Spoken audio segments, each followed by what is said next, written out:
La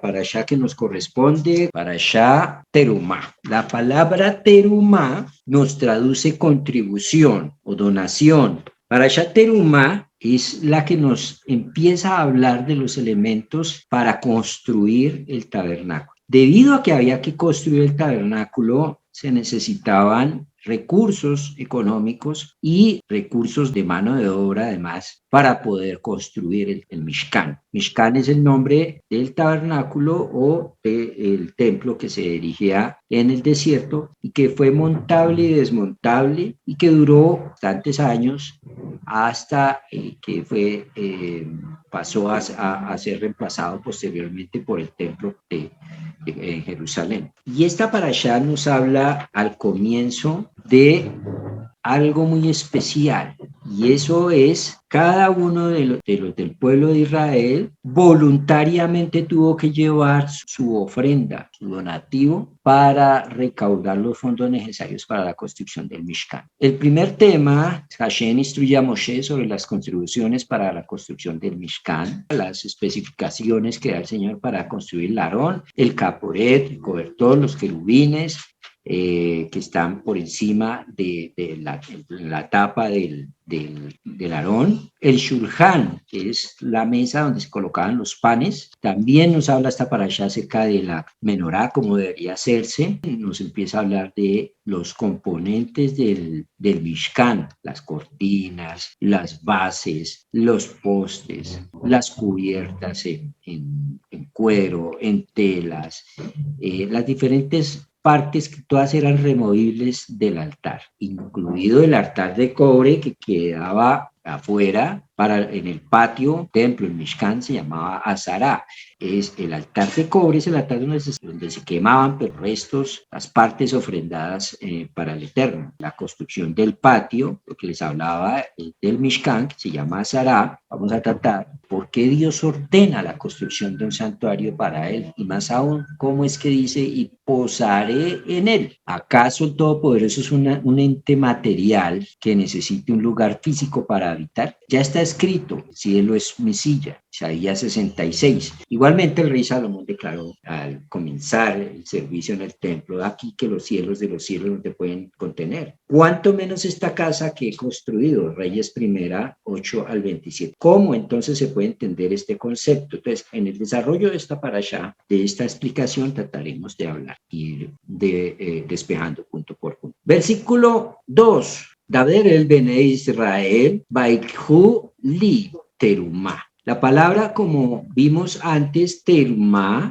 traduce contribución o donación. Habla a los hijos de Israel que separen en mi nombre contribución de todo hombre, de todo el que lo motiva a su corazón, habréis de tomar ofrenda para mí. El punto básico de entender aquí es que las cosas para el Eterno deben hacerse por amor, deben hacerse no por obligación, sino porque nos nace del corazón dar. El dar es un principio que cubre varios aspectos de la vida de la persona. Una de las cosas que más nos cuesta trabajo es desprenderse de las posesiones materiales, el dinero, por ejemplo. Una de las cosas en las que el Señor nos prueba a nosotros en ese sentido de desprendernos para poder recibir es el dar sedaká. La palabra sedaká es donativo, precisamente, y viene de sedek, que es justicia. Si yo recibo un dinero, producto de trabajo, porque Dios me dio a mí la salud para poder trabajar, porque Dios a mí me dio los medios para poder hacer una carrera y poder devengar de esa carrera, porque me abrió puertas para que trabaje en una empresa o para que monte un negocio, lo que sea. Si Dios me dio lo justo es que yo devuelva. Dios dice que la manera cuando yo voy y visito al enfermo, entonces como el que le estoy visitando a él. Si yo doy para el pobre es como darle a Dios. Obviamente yo tengo que saber Torah y tengo que tener discernimiento para saber cuándo dar y cuándo no dar, porque hay gente que manipula. Pero en términos generales no me puedo escudar en eso para no dar. Nuestra vida siempre es vida de dador. Si nosotros estamos en este camino de estudiar Torah, es para dar, para aprender a desprendernos de la materialidad, para aprender a no pensar que esto que estoy dando nunca más lo voy a volver a ver y no va a retornar a mí, para quitar toda mezquindad de nosotros. El principio para ser parte del pueblo de Israel es dar, y es dar con amor, es dar algo que te cueste, no es dar las limosnas que te sobran, es dar lo que sirva para el otro. Si tú estudias Torah, debes dar para ese estudio de Torah. Si tú recibes y te alimentas espiritualmente en este lugar, deberías dar y contribuir. Y como tú recibes, entonces tú debes dar. No está bien que tú comas, por ejemplo, en un restaurante y pagues en el restaurante del frente. Donde uno come, uno debe dar. Y uno debe dar a los necesitados que están cerca de uno. No, es que hay una necesidad por allá en una familia de Europa, pero tienes la necesidad aquí al lado. Primero cubre la necesidad del lado y luego cubre la necesidad de otro. ¿Por qué? Porque esos que están al lado tuyo, Dios los puso. Y Dios los puso en tu camino. ¿Para qué? Para que des. Pero el dar no solamente es un tema de dar porque es justo que yo recibí, debo dar, sino que además la sedacá es muy conveniente en el momento de una enfermedad, en el momento de ciertos pecados que no se cubren solamente con decir perdóname. Hay pecados que, circunstancias en la vida que se cubren solamente además con el dar. Ustedes en la medida que estén irán dándose cuenta que cuando lo hemos hecho incluso acá en el Sidur verán que por ejemplo se pide salud por alguien y en el Sidur dice esto en base al donativo que dio la familia. Es que el donativo es la muestra en la práctica de que en realidad esta gente le importa a su familiar que está enfermo. Hay gente que dice que ama pero no suelta un peso. Pasa y llora cuando hay una celebración de algo y yo lo quiero mucho, pero nunca le da ni siquiera pa' un bombón. Entonces, eso es pura emocionalismo, eso es bagazo, eso no sirve. A mí me sirve que la gente llore y no dé al que está necesitando, no dé las obligaciones que tiene que dar. Como el papá que cada que se 31 de diciembre llora y que ama a toda la mujer, a los hijos, etcétera, pero el resto del año no les da un peso. Eso no sirve. Habla a los hijos de Israel que se paren en mi nombre. Contribución de todo hombre, de todo aquel que lo motiva a su corazón. El dar debe ser algo que nos salga del corazón. No, es que es que para dar 20,000 pesos, ¿yo para qué doy? Cuando reciba más, ahí sí doy. Nunca va a dar. Fiel en lo poco, no vas a ser fiel en lo mucho. Te vas a ganar una herencia o una lotería, lo que sea, por 5,000 millones. Entonces, cuando tú sacas las cuentas y dices, lo que me toca dar en Sedacá es tanto, no, ahí sí no lo va a dar. Peor no lo va a dar. No lo dio cuando no tenía, no lo va a... Esta fórmula funciona de esa manera. No lo das cuando no tienes, mucho menos cuando tengas, ¿sí? Porque cuando tengas vas a pensar, esto es mucho, ¿cómo va a dar toda esta plata? Y de esa manera el nivel de conciencia de la persona queda muy limitado. Si vas a visitar a un enfermo y puedes llevar una donación, llévala. Porque ir a abrazar al otro y decirlo, ay, lo lamento, pero no lo ayuda, pues de nada le sirve. Y si alguien se le muere que es familiar o alguien cercano, hombre, métase la mano al bolsillo y porque ir a decir lo lamento, lo siento mucho y se va igual, no, pues a menos que las personas los familiares del que se murió, realmente gente de dinero, no harías eso porque de pronto los haces pasar una vergüenza. Pero cuando sabes que la persona es gente que está apretado, muchas veces incluso se mueren y no tienen ni para el cajón. ¿De qué sirve que vayas y los abraces y les digas que eso lo querías mucho y que además lo sientes mucho y ni siquiera ayudas con 50,000 pesos? Eso es parte de lo que nosotros tenemos que aprender. Es que las cosas que me transforman a mí como persona son dar. Además, los mandamientos, que son 613, si usted se analiza, la mayoría de los mandamientos no tienen que ver o no están dirigidos a los sentimientos ni a los pensamientos. Díganme ustedes de todo lo que han leído donde dicen la Torá, y harás tal cosa y sentirás tal otra. ¿Sí? ¿Dónde hay un mandamiento que diga y sentirás? Pero esa es una de las frases que más usa la gente. Ay, yo siento de Dios.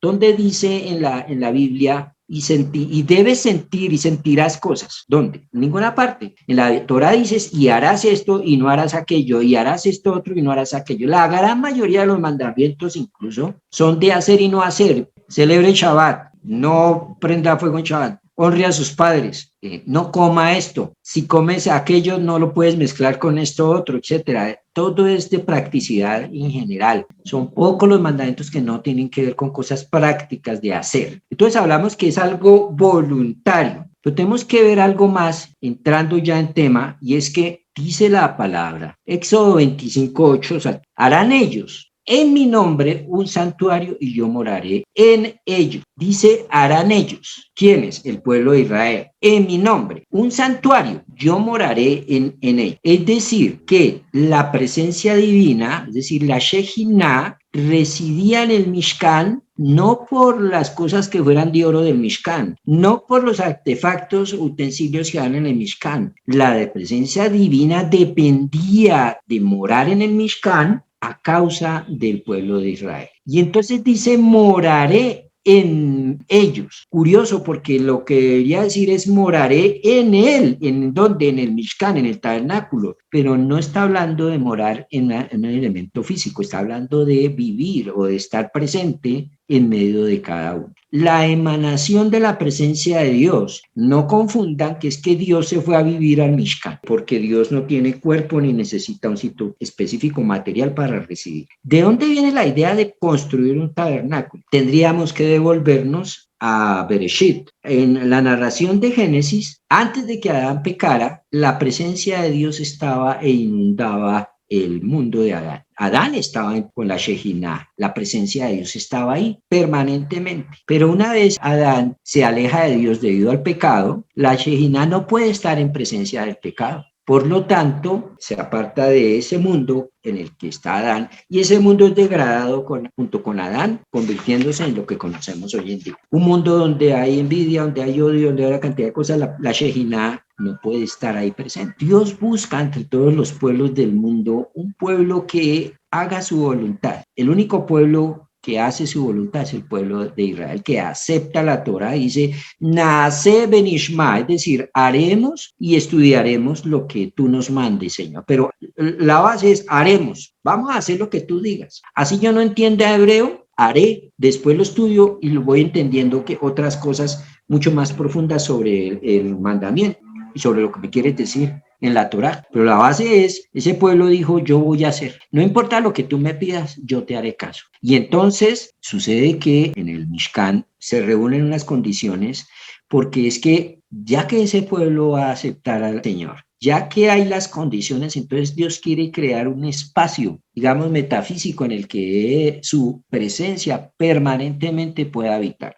Su presencia permanentemente no puede habitar en el resto del desierto, no puede habitar en el resto de la tierra. Solamente su presencia puede habitar en un microespacio, digamos, un microcosmos que es el Mishkan, el santuario. Entonces, ¿qué es el santuario? Un, digamos, microcosmos de lo que había en el jardín del Edén. Por lo tanto, si la presencia de Dios habita en ese microcosmos, es necesario que todo aquel que acceda a ese espacio, que llega en el lugar más santo del tabernáculo, ya la dimensión de espacio y de tiempo empieza a cambiar y hay un contacto directo con el mundo superior. Que todo aquel que entre y sirva dentro del tabernáculo debe estar puro, y cualquier impureza, cualquier estatus espiritual que no es correcto, va a hacer que la presencia se vaya de ahí. Entonces, los sacerdotes deberían estar en santidad. El Cohen Gadol estaba en santidad para poder entrar. Aarón tenía que estar en santidad para poder ir al lugar santísimo una vez al año y poder, por ejemplo, servir en Yom Kippur.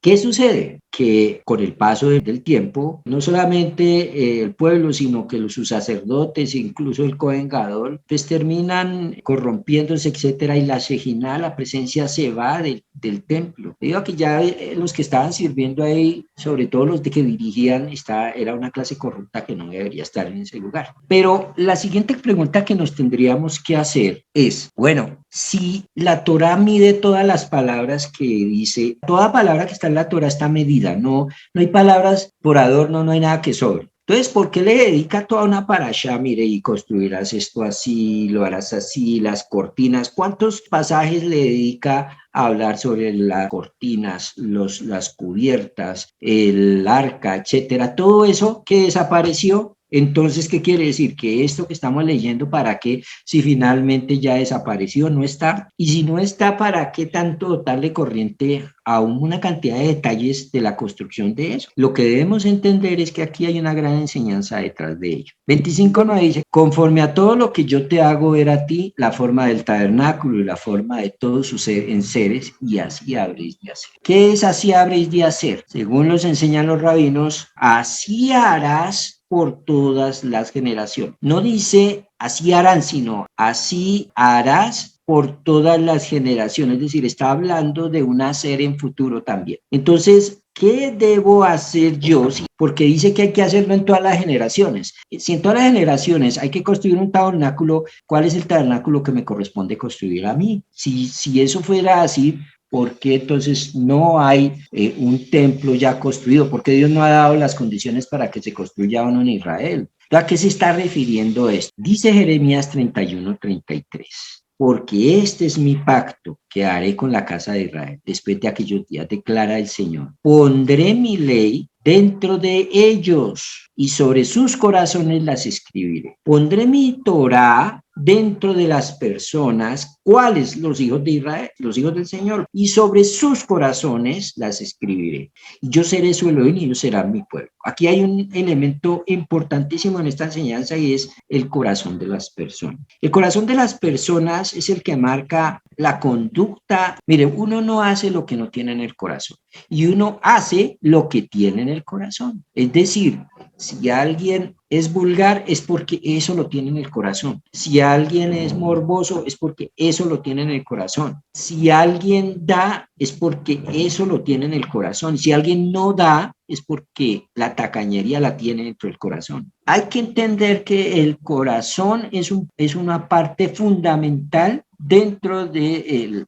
la persona. Importantísimo que la Torah me puede quedar aquí en la cabeza, pero a mí no me sirve de nada la información aquí en la cabeza, sino la debo bajar al corazón. Información en la cabeza, Torah que usted aprende y le queda acá, eso se llama Torah en Egipto. Miren la forma del cuerpo del hombre. Yo tengo acá la cabeza que se ensancha y aquí tengo una parte más delgada que es el cuello. Y aquí nuevamente se amplía el cuerpo del hombre. De modo que cuando tú estudias Torah, ¿dónde entra esa información? Primero, acá. ¿Cuál es la labor? La labor es bajarla acá. Esto acá es, figurativamente, es Egipto. Esto acá es Sinaí. Esto delgado acá, según nos decían los rabinos, es el paso por el mar de las cañas. La Torah tiene que entrar acá, pero tiene que bajar acá, tiene que pasar por acá. Torah que baja al corazón es Torah que se va a hacer. Lo que yo aprendo que de la Torah, que lo llevo a mi corazón, eso es lo que va a quedar. Lo otro con el tiempo se va a olvidar incluso. Entonces, si la Torah dice, ama a tus padres, y eso baja al corazón. Lo tengo intelectual, pero cuando llegue el momento de amarlos y de honrarlos, honrar a los padres, en la práctica, si no lo tengo en el corazón, no lo voy a hacer. Yo puedo decir que debo amar a mi prójimo, pero si yo no lo tengo en mi corazón, cuando venga la circunstancia, no voy a hacer un acto de amor al prójimo. Todo lo que uno no tiene en el corazón, uno no lo va a hacer. Entonces, ¿qué hay que transformar en nosotros? El corazón. Ahora, nosotros somos, para efectos de esta parashá, nosotros somos un tabernáculo en miniatura.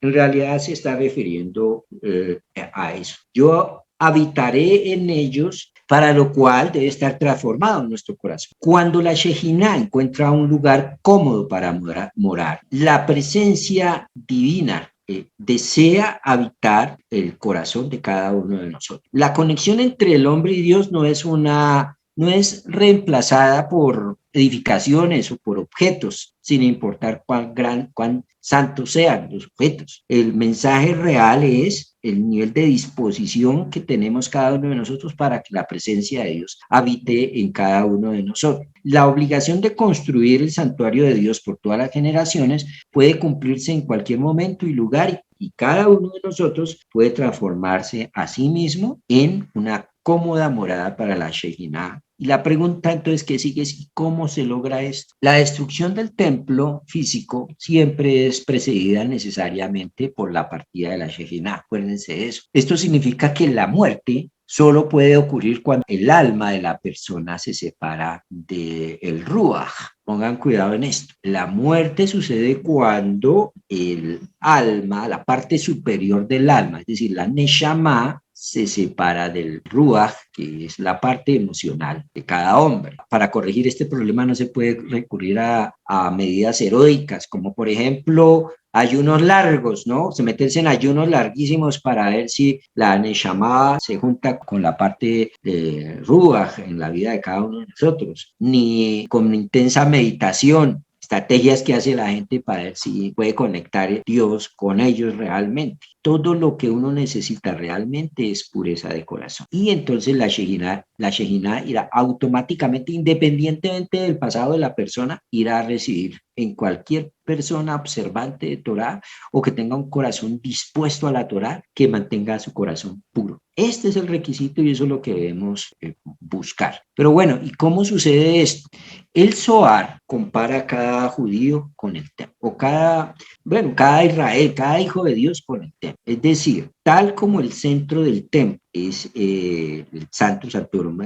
Jeremías 31-34, y no tendrán que enseñar más a cada uno, su prójimo y cada cual a su hermano, diciendo, conoce al Señor, porque todos me conocerán desde el más pequeño de ellos hasta el más grande, declara el Eterno, pues perdonaré su maldad y no recordaré más su pecado. Bueno, hablamos que el Mishkan está relacionado con la congregación y dentro de la congregación con cada una de las personas, es decir, el cuerpo de la persona, cuerpo espiritual también de la persona, está también relacionado con el cuerpo del Mashiach y está relacionado con el santuario celestial al fin de cuentas. Tenemos aquí el plano de la distribución del santuario. Aquí tenemos hacia arriba, norte, sur, hacia abajo, hacia este lado está Asia y hacia este lado está América, hacia la izquierda de la pantalla.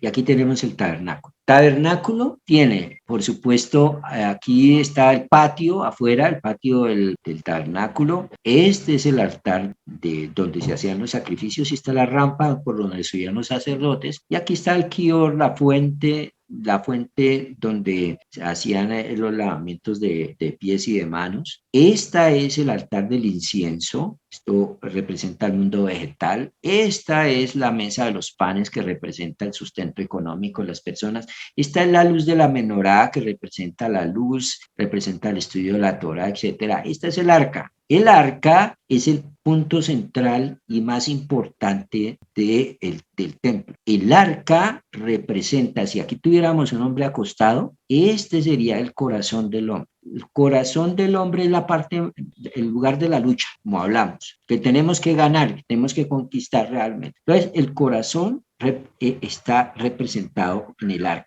Y la Ruach, es decir, la presencia de Dios, tiene la conexión en el arca. Fíjense bien, cuando Dios le hablaba a Moshe, números 7:89, al llegarse Moshe a la tienda de reunión para hablar con Dios, oía la voz que le hablaba a él. ¿Dónde la oía? Por sobre el propiciatorio que estaba sobre el arca del testimonio, de entre los dos querubín, y así le hablaba a él. Aquí tengo los querubines en la representación de ellos. Y entonces Dios le hablaba entre los querubines. Salía la voz de Dios hacia Moshe. Y Moshe podía estar distante incluso de este lugar, pero él escuchaba la voz que salía de acá. Es decir, que por encima de esto está representando a la presencia de Dios, el mundo superior, y debajo de esto está representando el mundo inferior. Uno de los querubines, entonces, también nos enseñan los sabios, representa a la presencia de Dios, y el otro de los querubines representa al pueblo de Israel o a cada uno de nosotros. Para que hable Dios a la persona, o para que la Shejinah esté en la persona, debe residir en el corazón de la persona. Para poder avanzar más en el entendimiento de esto, ustedes saben bien que las tres partes del alma que están en contacto, a las que podemos acceder, en esta dimensión, son Nefesh, Ruach y Neshama. El Gaón de Vilna, que es uno de los grandes rabinos cabalistas, explicó que la Neshama está por sobre el nivel del hombre. El Nefesh está por debajo del nivel del hombre y el Ruach está al nivel espiritual, la esencia del hombre. Así vemos que el corazón humano, el cual sirve como antena física receptora de la fuerza espiritual del Ruach, es la contraparte exacta de los querubines que estábamos hablando al comienzo. Así también el Ruach del corazón del hombre es el punto de conexión con la Neshama, la cual representa la divinidad que hay en el hombre. Si el hombre fue diseñado de esta manera por Dios, entonces automáticamente simboliza el templo incluso sin haberlo construido. Nos dice el Talmud Kiddush 40a, habla ahí el Rabbi Asi, incluso una persona que planteó llevar a cabo un mandamiento positivo y fue incapaz de ejecutarlo, debido a las circunstancias, será recompensado como si realmente lo hubiera hecho. Es decir, esa persona pensó en hacer algo, por ejemplo, pensó en ir y llevar un dinero a otro que lo necesitaba y en su corazón tenía el deseo de ir a hacerlo. Pero sucedió que pasó una eventualidad, una cosa de fuera de él, que se le escapa de las manos y no pudo ir a llevarle ese dinero. No pudo dar esa sedacá. Delante de Dios cuenta esa intención como si él lo hubiera hecho. Como está escrito en Salmo 66:18. Si yo hubiera tenido inequidad en mi corazón, Dios no habría escuchado. Pero como el caso es que la persona tenía el deseo de hacer lo bueno, lo correcto, Dios escuchó y le cuenta a la persona como si lo hubiera hecho. Pero hay otra parte del Talmud que dice totalmente lo contrario. Dice, sin embargo, en otro lugar el Talmud, Yomá 29a, dice, enseña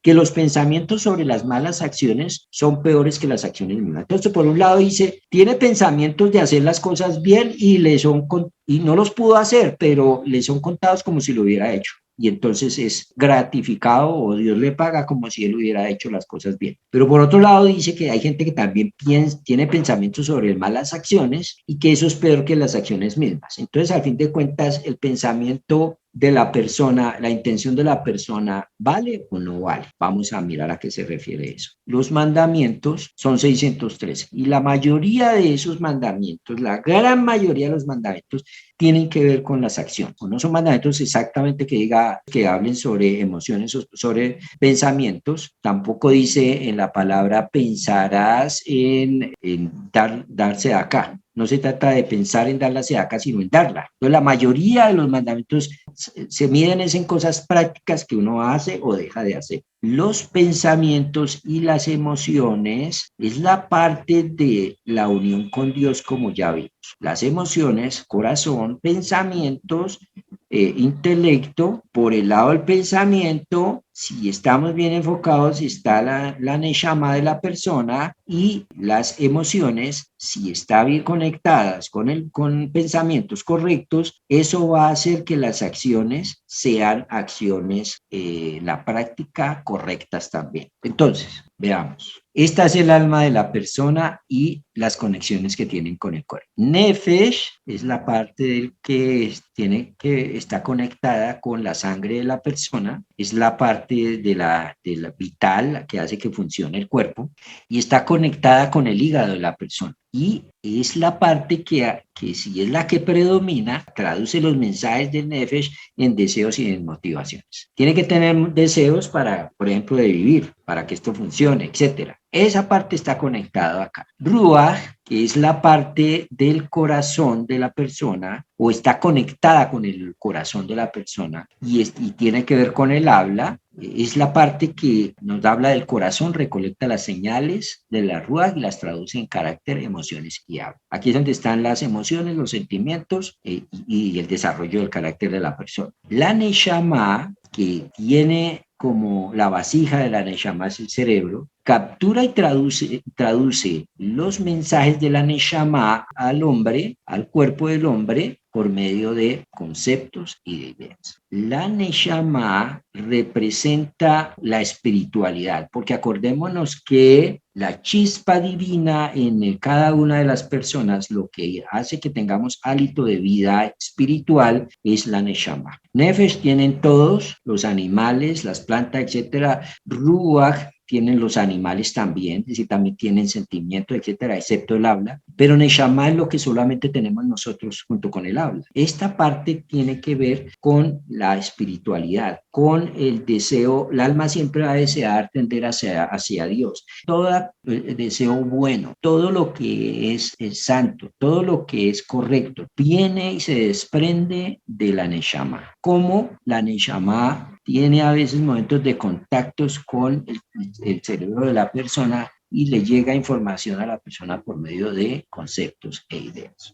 Si la Neshama no tiene un contacto porque el cuerpo o la persona no tiene una vida espiritual, no vive una vida correcta, la Neshama está desprendida de la persona. Pero si la Neshama está desconectada con la parte intelectual del hombre, entonces el hombre va a ser simplemente un animal que es inteligente y entonces va a hacer locuras con esa inteligencia que tiene. Hombres entonces que tienen la capacidad de pensar, de tener conceptos e ideas, pero cogen esos conceptos e ideas desligados de la espiritualidad y terminan con esos conceptos e ideas haciendo bombas para matar a otros, utilizando la inteligencia para lo malo y no para lo bueno. Entonces, que haya una conexión entre la parte de los sentimientos con la parte de los principios y esos principios basados en la espiritualidad dada por Dios. Entonces, si esas dos están conectadas, van a producir en el cerebro de la persona imágenes de santidad. Pero si esas dos no están conectadas, ¿sí? No va a haber esa producción y por lo tanto los sentimientos de la persona van a estar al servicio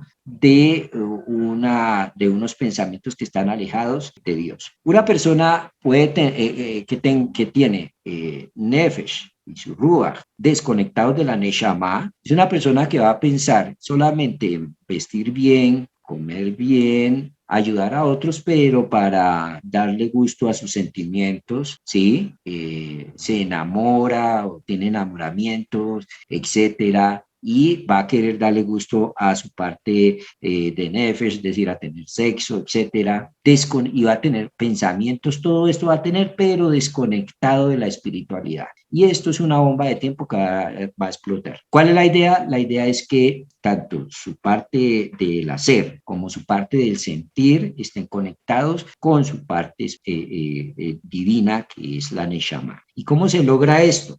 Esto se logra de la siguiente manera. Dice Isaías 17, pero el que no tiene tal intento, que no tiene tal conexión espiritual con su neshama, no piensa así su corazón. El corazón entonces piensa correctamente si la neshama está presente. Si no está presente, el corazón no va a pensar correctamente, sino que en su corazón está el propósito de destruir y de exterminar naciones, no pocas. Dice Devarim 11:18, habréis de tener puestas mis palabras sobre vuestro corazón y sobre vuestra alma, atadlas por signos sobre vuestro brazo y que sean por señales entre vuestros ojos. ¿Qué es lo que quiere el Señor a través de este mensaje? Que sus palabras estén sobre el corazón de la persona. ¿Qué son las palabras del Señor? La Torá. ¿Y qué es lo que quiere el Señor? Que la Torá esté sobre el corazón de la persona. ¿Y por qué quiere específicamente que estén sobre el corazón de la persona? Bueno, aquí tenemos una ilustración de lo que era la mesa de los panes. Uno cuando se imagina los panes, se imagina panes trenzados como los de Shabbat. Pero los panes de allá del templo tenían esta forma, eran como una especie de, no sé, como panes con una forma hueca aquí en el centro y rectangulares y una forma, y estas dos puntas no se unían, así de que había una línea longitudinal que separaba a las dos partes del pan.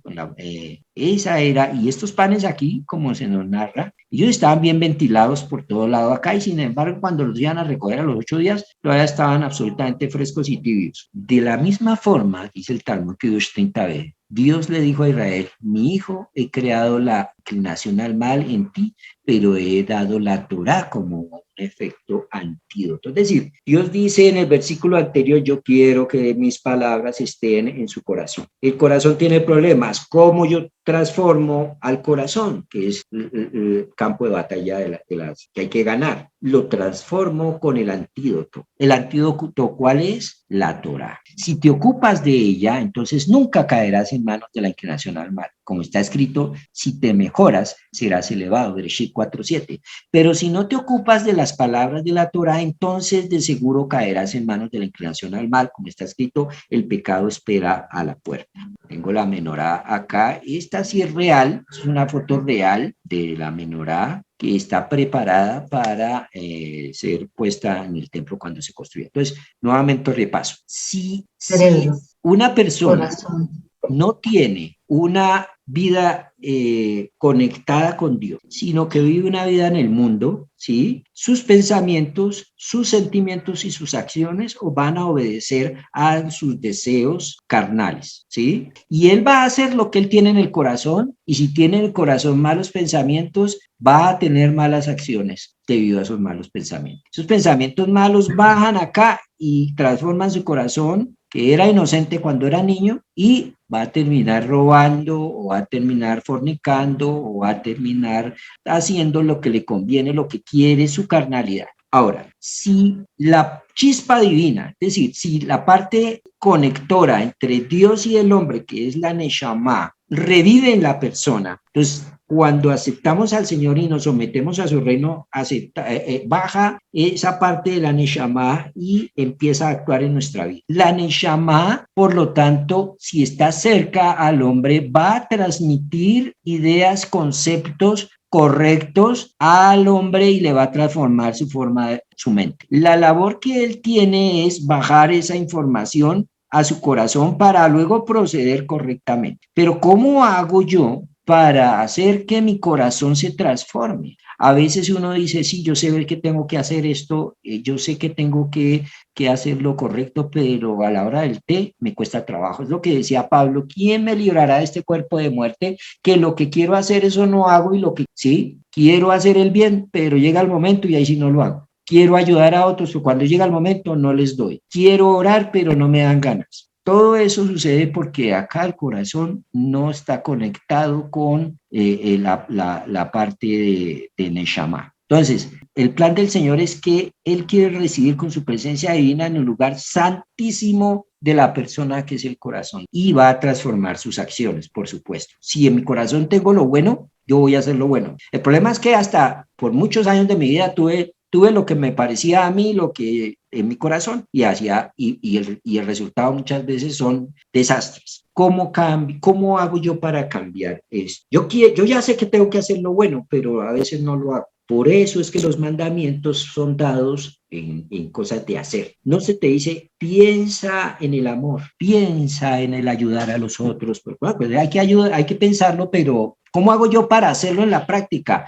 Me concentro, me meto a meditar. La forma de transformar mi vida, la forma de transformar al hombre que Dios creó fue hacer los mandamientos, una práctica. Y hacer los mandamientos está conectado con estudiar, incluso el estudio de la Torah es un mandamiento, y hacer lo que estoy aprendiendo y hacer lo que me manda la Torah que debo hacer. Normalmente la gente tiende a conectar el estudio de la Torah con saber cosas, pero el propósito del estudio de la Torah no es saber cosas, el propósito del estudio de la Torah es que esa energía que está depositada en la Torah empiece a cambiar mi forma de pensar, y por eso es que la Torah dice, y lo repetirás. Entonces el estudio de la Torah es repita y repita y repita. Esta parashá la vimos el año pasado, y la vimos el año antepasado, y la vimos hace, pero en la medida que uno va estudiando, le va cambiando el entendimiento. Y esto va forzando a que el alma cada vez más se vaya adhiriendo más a la mente de la persona.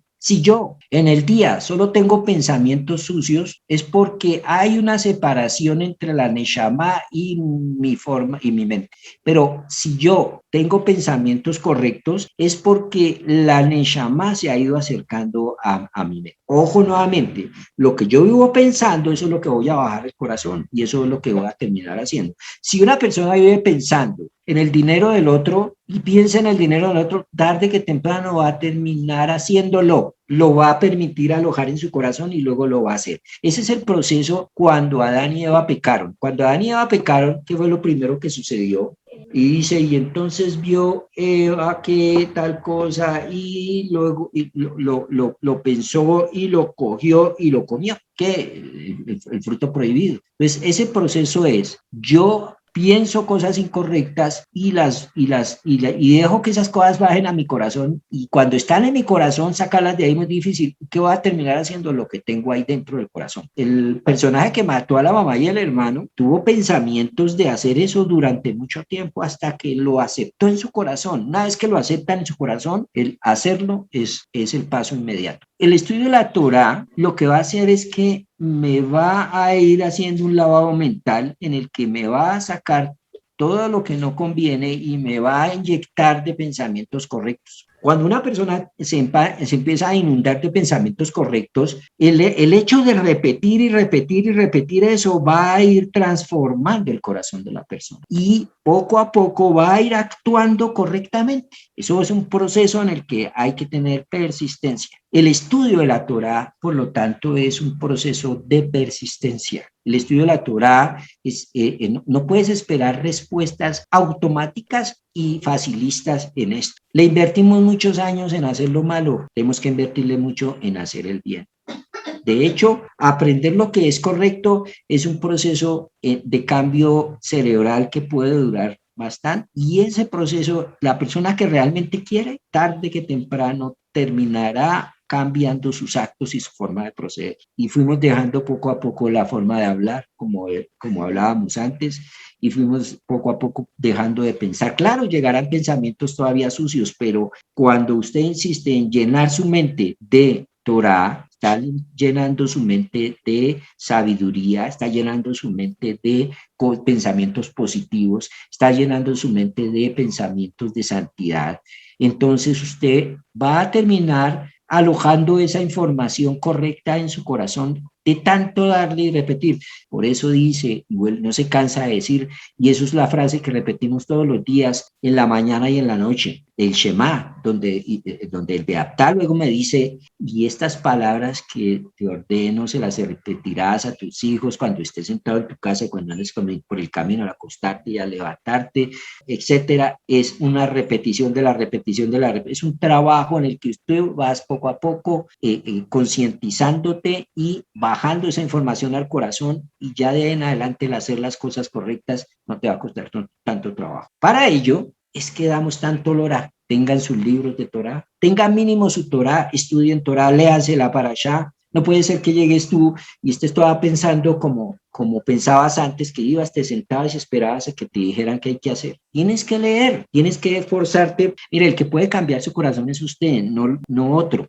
No es de afuera yo le cambio el corazón a los demás. Y yo tengo mucho trabajo en cambiar mi corazón. Tengo mucho que transformar en mí. Hay todavía oscuridad en el corazón mío y tengo que sacar esa oscuridad. Trabajo.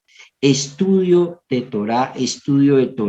Y no es lo que a mí me parece. El estudio no es sentarse a lo que a usted le parece. El estudio de Torah es qué dicen los sabios del pueblo de Israel, a los que se les entregó la Torah. ¿Qué dicen? ¿Cómo lo dicen? ¿Qué enseñan? Y vas a entrar en un mundo supremamente agradable que va a cambiar tu forma de ver el mundo. Y cuando vengan las pruebas, ya no vas a maldecir, sino que te vas a agarrar a la fe del Eterno, a la emuná, que es la que da Dios. Y vas a vivir una vida entonces de tranquilidad porque vas a tener confianza de que Dios está ahí, que así tú hayas fallado, Dios te va a ayudar y está en el asunto. Eso tiene que ir acompañado, el estudio de la Torá, de la tefilá. La tefilá, que es un arma que nos dio el Señor, que es la oración. Y en la medida que la persona va estudiando más y va profundizando más, va orando mejor. No es fácil. La sedaká también es parte de ese proceso y acuérdese que en esta parasha está hablando de la sedaká, de dar, porque si yo estudio Torah y estudio y no doy, o muchas veces no hablo con Dios,